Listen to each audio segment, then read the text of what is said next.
बिस्मिल्लाहिर्रहमानिर्रहीम। अस्सलाम वालेकुम। मैं आपका मेज़बान समी इब्राहिम और आज की ख़बरों और अखबारात के साथ हाजिर खिदमत।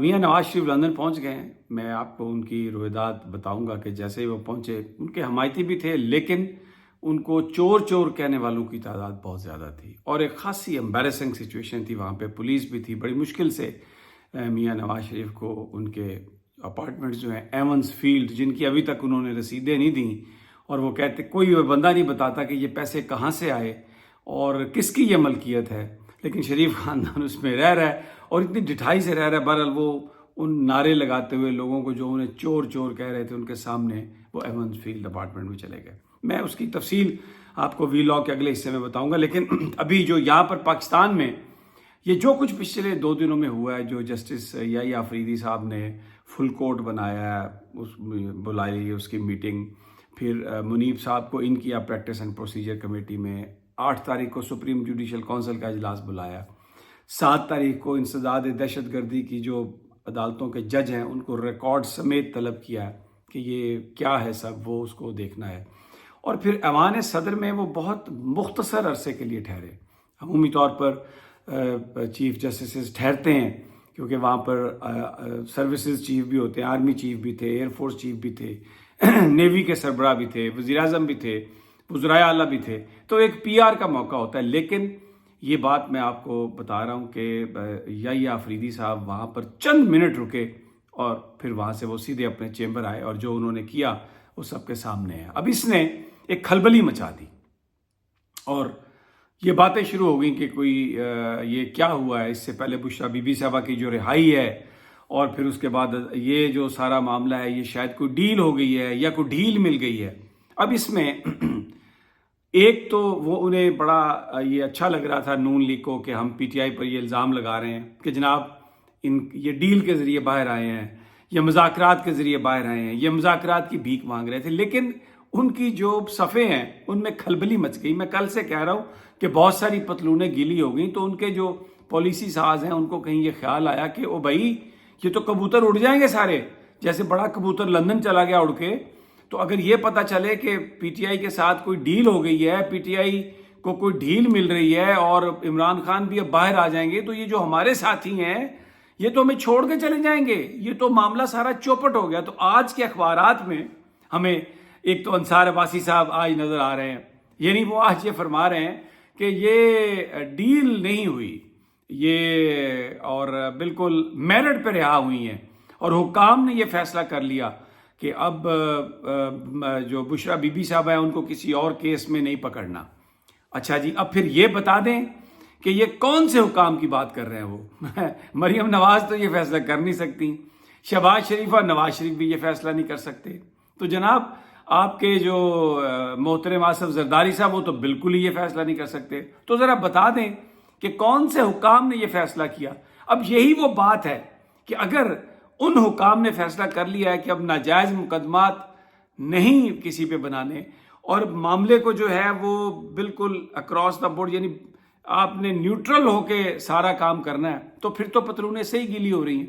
क्योंकि ये जिस जगह पर बैठे हैं, ये जहां पर इक्तदार इनको दिया गया लाके, इनके पास ना अवामी हमायत है, ना इनके पास ब्यूरोक्रेट्स की हमायत है, अब तो ना चीफ जस्टिस जो इनका गारंटर था वो रहा, और इलेक्शन कमीशन से भी ये खबरें आ रही हैं कि वो कल या परसों सीट्स दे देंगे पीटीआई को, जो उनका हक है, सुप्रीम कोर्ट के फैसले पर अमल दरामद कर देंगे। क्योंकि अगर नहीं करेंगे तो जो अब नई सुप्रीम कोर्ट आ गई है, रिजीम चेंज हो गई है, तो वो सिक्कू को तो आर्टिकल 6, क्योंकि जो दूसरी दफ़ा एक्सप्लेन किया सुप्रीम कोर्ट के 8 जजेस ने इलेक्शन कमीशन की क्वेरी पर, तो उन्होंने कहा कि अगर फैसले पर अमल दरामद ना हो तो आर्टिकल 6 भी लगता है। तो अब वो जो चीज़ें हैं वो इनको ये एहसास हुआ कि यार ये क्या हो गया। तो आज सोशल मीडिया पर इनके जो हमायती, इनके साथी जो सहाफ़ी हैं वो और अंसार अब्बासी लीड कर रहे हैं कि जनाब बिल्कुल कोई डील नहीं हुई, ओ भाई रुक जाओ, भागना नहीं है, कोई डील नहीं हुई। फौज अभी तक मतलब यानी उसका जो वो कहना ये चाह रहे हैं अपने साथियों को कि अब इत्मीनान रखो, लेकिन जो लोग हैं, जो चीज़ें आ रही हैं, जो सवाल हो रहे हैं, उससे लग ये रहा है कि जो नाइंसाफ़ियाँ होती रहीं, जो गैर कानूनी काम काजी फाइज ईसा साहब کی سربراہی میں سپریم کورٹ نے جو تمام ججز کو یہ بیسیکلی سگنل دیا اور یہ کام ہوتا رہا. آپ دیکھیں اوریہ مقبول جان، اس کا کیس نہیں لگ رہا، چیف جسٹس کے احکامات پر اس کو پکڑا گیا، اس کو زیادتی کی گئی. اس 70 سال سے زیادہ ان کی عمر ہے اور ان کے ساتھ جو کچھ کروایا قاضی فائز عیسیٰ نے کروایا، اور شہباز حکومت نے کیا، نواز حکومت نے کیا، مریم حکومت نے کیا. پھر اس کے بعد آپ دیکھیں مصطفی کاظمی کو جو مارا پیٹا گیا، اس کے ساتھ جو بے ایمانہ تشدد ہوا، وہ قاضی فائز عیسیٰ نے کروایا. اور وہ کہتا، اس سے پہلے اسد طور کو پکڑوایا. کیا کہتا تھا قاضی فائز عیسیٰ کہ میری کمپلینٹ میں نہیں، آپ انہیں ویسے پکڑے اور انہیں مارے اور ان کا جو ہے نا دماغ ان کا درست کرے یا ان کا سافٹ ویئر جو ہے وہ اپ ڈیٹ کرے. تو وہ چیزیں اب کیونکہ وہ اب ختم ہو گئی ہیں، تو اب ان کو یہ فکر ہے کہ یہ لوگ کہیں بھاگ نہ جائیں سارے ہمارے.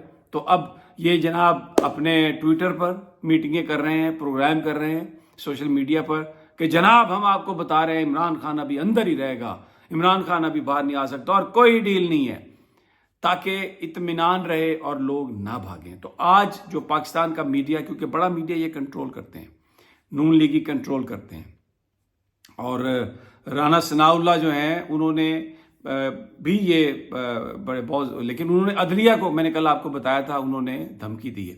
اچھا، اس سارے معاملے میں ایک بڑی امپورٹنٹ سٹیٹمنٹ آئی ہے مولانا فضل الرحمان کی آج. انہوں نے کہا جناب بات یہ ہے کہ یہ جو پارلیمان ہے یہ غیر آئینی ہے اور اب الیکشن جو ہے وہ وقت کی بہت بڑی ضرورت ہے، اور اگر انہوں نے 27ویں آئینی ترمیم کی جس کا اندیا دیا رانا ثناء اللہ نے، کیونکہ وہ ملٹری کورٹس کے حوالے سے وہ ایک ترمیم کرنا چاہتے ہیں کہ جو سیولینز ہیں ان کا ٹرائل فوجی عدالتوں میں ہو، تو مولانا فضل الرحمان نے کہا کہ نہ ان کو اس بات کا علم ہے، لیکن وہ اس بات کو قطعی طور پہ سپورٹ نہیں کریں گے، اس کی مخالفت کریں گے، آئین کا حلیہ نہیں بگاڑنے دیں گے. فوجی عدالتوں میں سیولینز کے ٹرائل کی پاکستان کے آئین میں کوئی گنجائش نہیں ہے. تو مولانا کا جو سٹانس ہے وہ چینج ہوا ہے.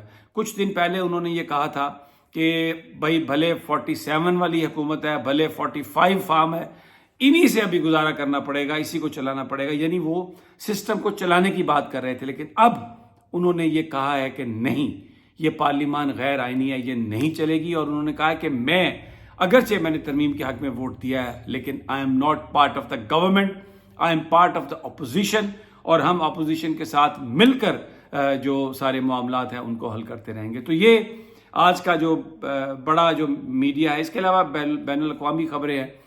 ایران نے جو آئرن ڈوم کے ذریعے جو اسرائیل کو سرپرائز دیا ہے، جو حملہ ان کا ناکام بنایا، اس کے بعد پھر خامنائی کی طرف سے یہ میسج ہے کہ وہ ابھی غور کر رہے ہیں کہ کیسے انہوں نے رسپونڈ کرنا ہے. تو وہ باقی انٹرنیشنل خبریں ہیں. امریکن الیکشن میں اب ڈونلڈ ٹرمپ جو ہیں وہ لیڈ کرتے ہوئے نظر آ رہے ہیں. اس سے پہلے کاملا ہارس جو تھی وہ بڑی ڈیڈ فائٹ تھی ان کی، یعنی ہیڈ ٹو ہیڈ، بہت ہی ہیڈ آن، یعنی ایک طرح سے بڑا سخت مقابلہ تھا.